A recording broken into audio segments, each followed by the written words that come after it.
Dear listeners, we're back with a new story. Get ready for cheating, revenge, and wild relationship drama. The brisk winter air greeted us as we stepped off the plane, the terminal buzzing with excitement and the sweet scent of cinnamon and pine. Snowflakes drifted gently from the sky, each one a unique promise of what the new year might hold. I could see the familiar twinkle in Sarah's eyes, a glimmer of hope that we might reignite the spark that had dimmed over our 17 years of marriage. Mike, can you believe it's been so long since we took a vacation together? Sarah asked, a soft smile illuminating her face. 17 years, 2 kids, and a mountain of responsibilities, I replied, trying to mirror her enthusiasm. We definitely deserve this trip. As we navigated through the throngs of travelers, Sarah's grip tightened around my hand, a silent plea for connection amidst the chaos. It felt comforting, but also a little tense. Once we settled into our cozy lodge, with its rustic charm and crackling fireplace, Sarah turned to me, her expression shifting from excitement to something more serious. Mike, she began, her voice low, almost hesitant. I've been thinking, what if we tried something different this year? I raised an eyebrow, sensing the shift in her tone. Different how? She bit her lip, her gaze flickering away for a moment as if weighing the words on her tongue. What if we had a 2-week open marriage? Just to see what it feels like. The suggestion hit me like a jolt of electricity, and I struggled to process it. An open marriage? Sarah, are you serious? Listen, I know it sounds wild, she said, her voice rising slightly. But we've been in a rut, haven't we? This could be our chance to explore ourselves outside of the constraints of our relationship. I stared at her, my heart racing. You're saying you want to be with someone else? Just for fun, she sighed, the weight of the conversation settling over us like a thick fog. I'm not saying it's about wanting to be with someone else. It's about experiencing something new. We can rekindle what we had, together, if we allow ourselves to be free. Free. I echoed, the word tasting bitter on my tongue. What about our vows? Our family? What would the girls think? Don't you want to feel desired again? She pressed, her eyes pleading. It's not just about the physical aspect. It's about feeling alive. I shook my head, frustration bubbling to the surface. You think this will fix everything? We've built our lives on trust, Sarah. This feels like an ultimatum. I thought you would be open to the idea, she replied, her voice wavering. I thought we could grow together instead of apart. I took a deep breath, feeling the tension crackle between us. I don't know, Sarah. I need time to think. As the evening wore on, I tried to push the conversation from my mind, but the weight of her words hung in the air like an uninvited guest. We shared dinner with laughter and wine, but each clink of the glasses felt heavier, laden with unspoken tension. Later that night, as I lay awake, staring at the ceiling, I felt a flicker of betrayal deep in my gut. Could Sarah really be considering this? The thought of her with someone else twisted like a knife in my heart. The next morning, as we skied down the slopes, I struggled to shake the nagging doubts from my mind. Sarah glided effortlessly beside me, laughter bubbling up as she navigated the fresh powder.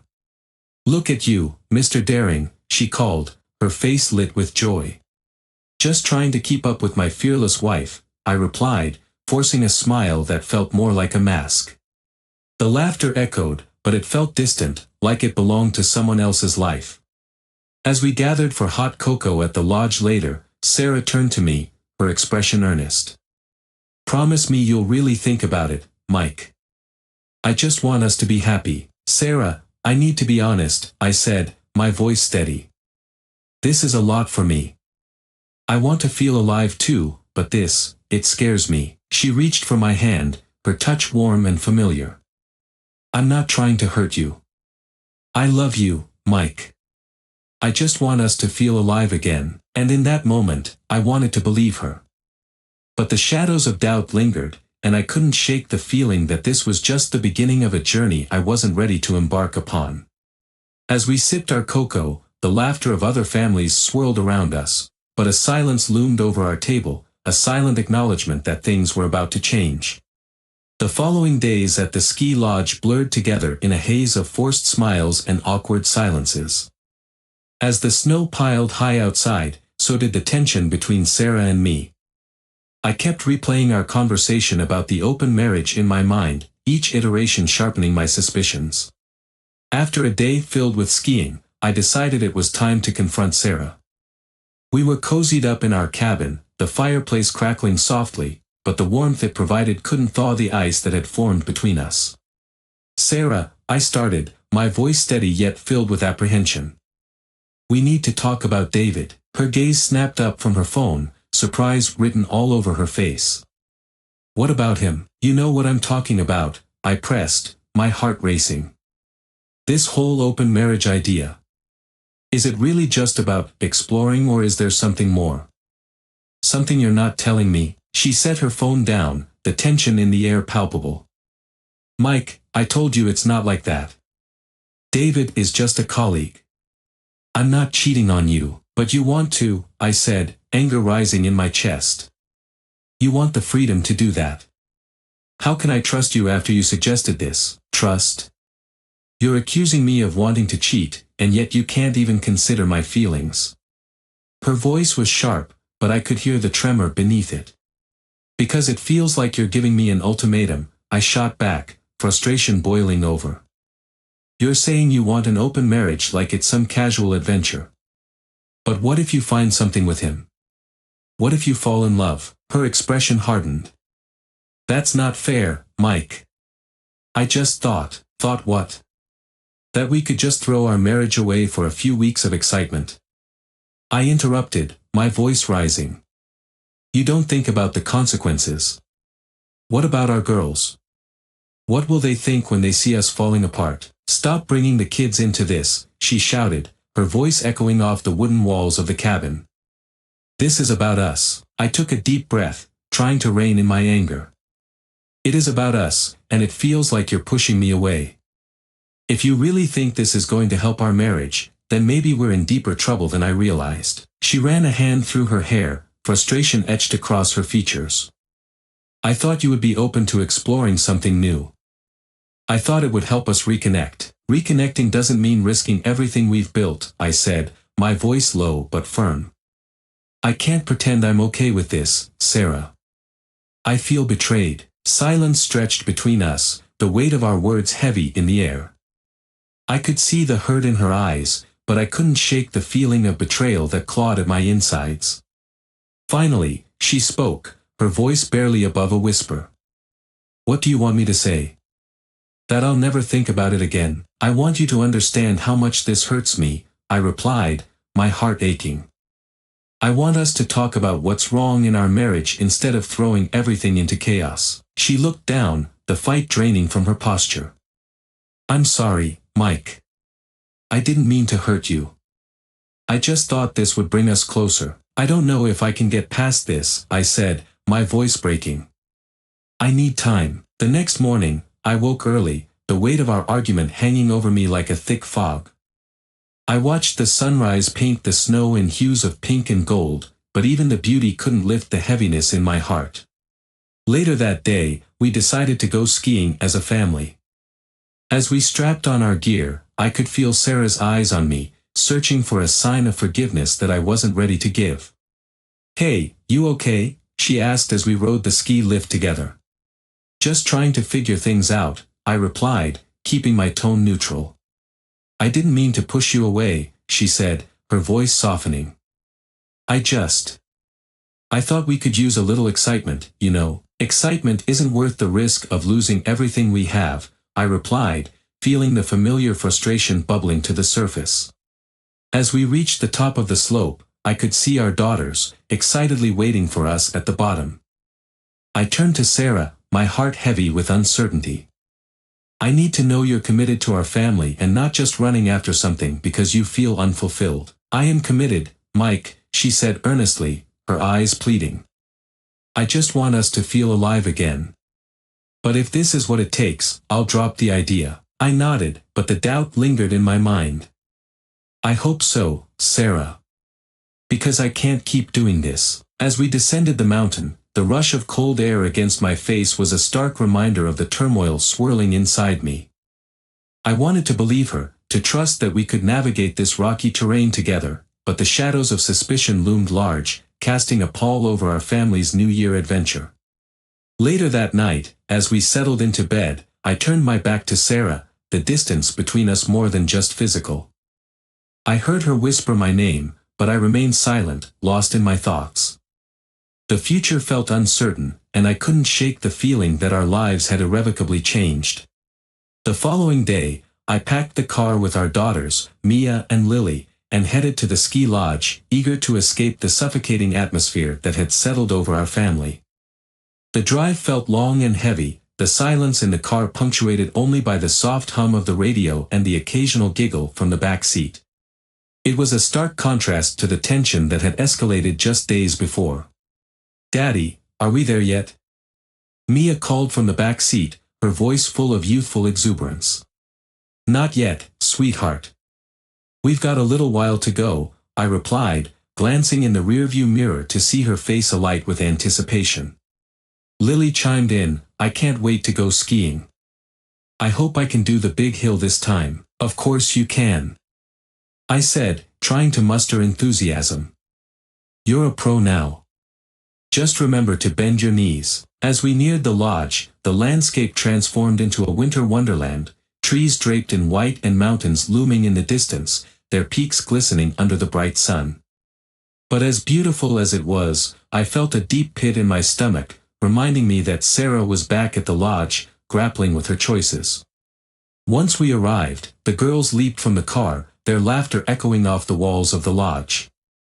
I watched them, trying to feel the joy they exuded, but my mind kept wandering back to our last conversation. That evening, after the girls were tucked in bed, I sat on the edge of the balcony, the cold biting at my skin. I needed space to think, to breathe. Just then, I heard footsteps behind me. I turned to see Sarah, her expression a mixture of regret and determination. "Can we talk?" she asked softly, her voice barely above a whisper. "I don't know if I'm ready," I replied, the knot in my stomach tightening further. "Please, Mike," she pleaded, stepping closer. "I don't want to lose you. I know I messed up." I let out a deep breath, the weight of her words settling over me. "You don't realize how hard this is for me. I feel betrayed. You're the one who wanted this open marriage, and now I'm supposed to just forget about it." "I thought it could help us," she said, her eyes glistening with unshed tears. "I didn't mean to hurt you. I just thought. I don't know, I thought we needed to find ourselves again." "Finding ourselves shouldn't mean risking everything we've built together," I replied, my voice rising slightly. "You don't just throw away years of love and commitment for a little excitement." "I know that now," she said, her voice breaking. "I was scared of us falling into a routine. I thought this could be a way to bring us back to life." I turned away, staring out at the snow-covered landscape, the beauty of it starkly contrasting with the turmoil inside me. "You could have talked to me, Sarah. We could have found another way." "I thought it would be fun," she admitted, her voice trembling. "But now I see how naive that was. I want to fix this. I want to make things right." I felt my heart soften slightly, but the lingering doubts kept me from fully letting go of my anger. "What does that even look like, Sarah? How do we move forward from here?" "Let's focus on the girls this week," she suggested, her voice steadier now. "We can try to enjoy the vacation and reconnect as a family. I'll do whatever it takes to prove to you that I'm committed." I nodded slowly, still feeling the weight of uncertainty pressing down on me. "All right. For the girls' sake, I'll try." The next morning, we hit the slopes as a family. I strapped on my skis, watching Mia and Lily with pride as they dashed ahead, giggling with each run. I tried to channel their energy, to find joy in the moment, but every time I looked at Sarah, the tension resurfaced. "Hey, look at me!" Lily shouted, her face lit up with exhilaration as she glided down the hill with surprising skill. "Nice job, sweetie. You're amazing," I called back, clapping my hands. "Daddy! Come on. You have to try the big hill with us. Mia exclaimed, her enthusiasm infectious. Okay, okay. I'm coming. I replied, forcing a smile and pushing away my worries for a while. After a few hours of skiing, we gathered for hot chocolate at the lodge. The warmth enveloped me, and I savored the moment as I watched my daughters laughing and sharing stories. But the warmth didn't reach my heart fully, as Sarah sat across the table, her eyes searching mine, hoping for reassurance. Mike, can we try to enjoy this week? She asked, her voice gentle but tinged with nervousness. I know it's been hard, but I want to be here for you and the girls. I'm trying, Sarah, I replied honestly. But every time I look at you, I remember what you suggested. It feels like I'm still fighting an uphill battle. Let's just focus on the girls, she insisted, her voice filled with determination. They deserve a good vacation. We can figure out the rest later. Just, give me this week. I met her gaze, the flicker of hope in her eyes mingling with my doubt. All right. For them, I said, my voice softer. As we sipped our cocoa, the sound of laughter filled the lodge, but an uneasy silence loomed over our table, an acknowledgement that we were still walking on thin ice. I wished I could shake off the feeling that everything was about to change, but with Sarah sitting across from me, the weight of our situation pressed heavily on my chest. After the girls finished their drinks, we headed back outside, the crisp air invigorating us. But I couldn't shake the feeling that this trip, meant to be a joyous escape, had become a battleground of emotions. As we stood together, watching our daughters tumble into the snow, I hoped desperately that we could find our way back to each other amid the chaos. The vacation ended sooner than I had anticipated, and before I knew it, we were back home, the tension hanging over us like a storm cloud ready to burst. The house felt colder, emptier, as if the walls themselves knew what had transpired between Sarah and me. The girls ran upstairs, their laughter echoing through the hallways, blissfully unaware of the silent war raging between their parents. I watched them disappear, my heart aching at the thought of how much Sarah's proposition had shaken our family's foundation. The first few days back were a blur. Sarah and I navigated around each other like strangers, exchanging only the most necessary words, all while pretending for the sake of our daughters. But the silence was deafening, and I knew we couldn't continue like this. One night, after tucking the girls into bed, I found Sarah sitting at the kitchen table, staring at an untouched cup of tea. Her eyes were red, and I could tell she had been crying. Part of me wanted to reach out to her, but the bitterness inside kept me rooted to the spot. We need to talk, I said, finally breaking the silence. She looked up at me, her eyes filled with pain and regret. I know. I've been dreading this. I sat down across from her, trying to keep my voice steady. What happens now, Sarah? You dropped a bomb on our marriage, and I'm still picking up the pieces. I don't even know where to start. I'm sorry, she whispered, her voice trembling. I've spent every day since that conversation wishing I could take it back. I was so scared of losing what we had that I thought shaking things up would fix us. Instead, you tore us apart, I replied, my voice sharper than I intended. I've been thinking a lot about it, Sarah. About whether I can forgive this. Whether I can even trust you again. I'll do whatever it takes to make it right, she said, reaching across the table to touch my hand. Please, Mike, I love you. I've always loved you. I just lost sight of what really matters. I pulled my hand away, the hurt still too raw. Love isn't about testing boundaries or seeing what else is out there, Sarah. It's about choosing each other, every single day. You put that choice on hold the moment you brought up David. She winced, her shoulders sagging. I never slept with him, Mike. I want you to know that. It never went that far. But I thought about it, and I hate myself for even considering it. That's the problem, I said, my voice cracking. You shouldn't have even considered it. You had a choice, and you chose to look outside our marriage instead of fixing what was broken between us. Tears streamed down her face, and she wiped them away with the back of her hand. I know I don't deserve your forgiveness, but I need to ask for it. I want to rebuild what we have, no matter how long it takes. I sat back, rubbing my face with my hands, feeling the exhaustion of the past few weeks weighing heavily on my shoulders. It's not going to be easy, Sarah. Trust doesn't just magically come back because you want it to. It has to be earned, piece by piece. I'll earn it, she said, her voice fierce with determination. I'll spend the rest of my life proving to you that you're the only one I want. We sat there in silence, the ticking of the kitchen clock filling the void between us. For the first time in weeks, I allowed myself to really look at Sarah, to see the woman I fell in love with 17 years ago. The woman who had stood by me through every triumph and every failure. And though the hurt hadn't faded, I could see a flicker of hope that maybe, just maybe, we could find our way back to each other.